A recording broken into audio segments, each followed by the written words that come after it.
We've got some news to talk about with regards to Rachael Kirkconnell. Here's how I'm going to do this. I got the voicemail number up.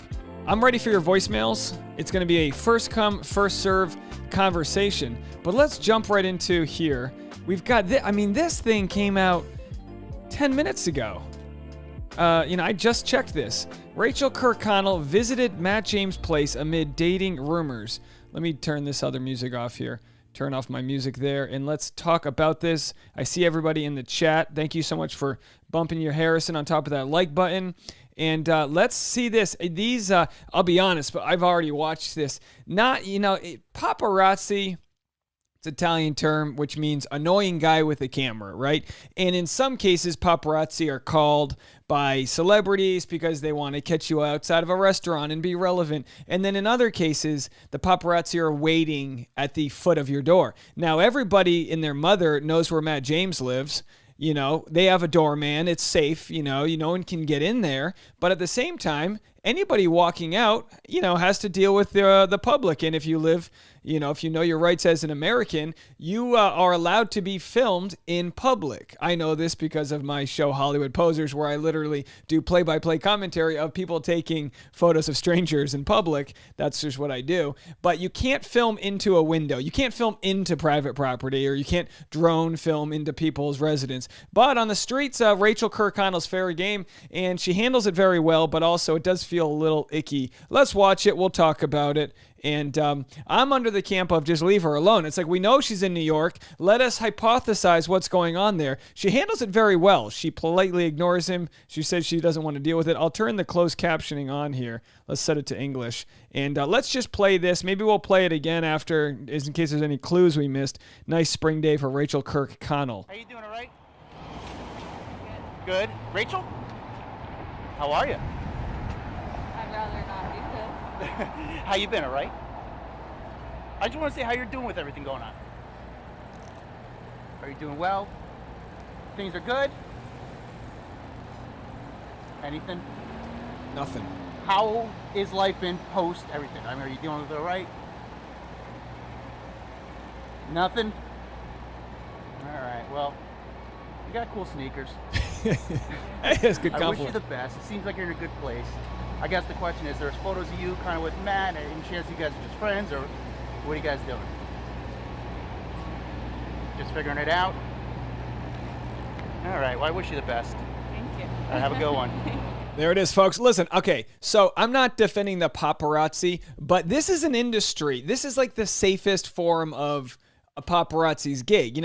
Of course, we know the worst case scenario is Princess Di. I believe she was involved in a car crash due to paparazzi speeding away from them. That's a whole nother issue. But with this, you basically have freelance people with a camera.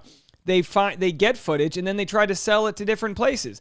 The guy probably got paid $600. This is just a guess. Let me know in the comments what you guys think. He probably got paid $600 to sit outside, wait all day, and see if you could get a video. And that's just what it is. Now, with that said, you just feel bad for Rachael Kirkconnell. And I look at it on both sides. You feel bad for her because she comes to New York. She does everything she can to hide her tracks, right? She's posted a photo saying she was still in Georgia, but clearly the photo is wrong because she had a different colored fingernail on. You guys have all given me this info. I don't come up with any of this. I am not good enough at analyzing photos unless it got toes involved. If it's got toes involved, again, I'll into it.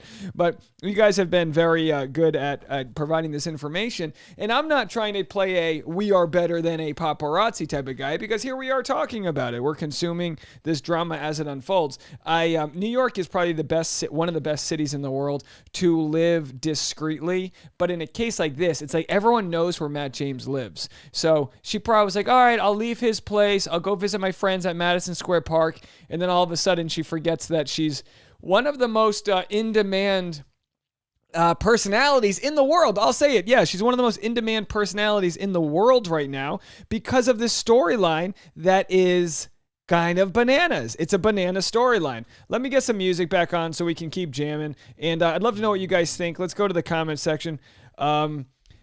Christina says, doesn't someone else in the cast live in their apartment building? Could she be visiting her? No, yeah, there could be scenarios in which she's visiting someone else, but I think we all know what's going on here. Yeah, there's money to be made. There's an industry there. MJ lives there. A different MJ? Hello from Tennessee. That guy is annoying, but she handled it well. She did. She gets an A+, considering she's probably not really media trained. You know, they throw these people to the wolves out here, and she handled it well. The guy, you know, gave her a compliment. That's what they do. They give you a compliment. They ask, you know. But here's the thing. If this guy got information from her, say she had a hickey on her neck or something, right? That guy's video is now worth $10,000. What can you do? You know? It's the world we live in. He has the right to take videos of her. He could have followed her all the way till, you know, she got into her Starbucks. He could have. I think it was nice that he got the hint. He tried to get a couple questions out of her. You know, I just imagine he's got some boss who's like smoking a cigarette, and the boss is like, "You mean to tell me you didn't ask her?" You know what I mean? So that's the way it is. That's the way it is. Welcome to New York, Nicholas Garrick. Welcome to New York. Let's see if we got a couple voicemails. The lines are open. Let's see. I got to make sure I'm all caught up here. This information kind of came out of nowhere, so I was planning to talk about something completely different. But as you guys know, I love a nice, you know, audible here. So I'm always glad to talk about this. I just didn't think we'd have this much content. Isn't that funny? We do the podcast on Monday. We do the live stream, you know, whatever you want to call this. And then on Monday, we're doing it. We're having fun. And we're like, oh, it's going to be a pretty boring 7 weeks. And then all of a sudden it's like, oh my gosh, cut the press. We need to get out there. It's a whole story happening. It's big news. This is big news, guys. I'm not trying to pretend like this isn't a big story. The question is, does Matt James want her there? It's very similar to the scenario we have with Dale and Claire. Claire maybe moving to New York for Dale. It's like, are the ladies making these men work for it or not? I don't know. Let me know what you guys think. Let's get right into it. We got Alexander calling from New York City. Let's see if Alexander's friends with Rachel. Maybe she knows what's going on. Oh, I'm not hooked up here. I thought I was hooked up. Hold on, folks.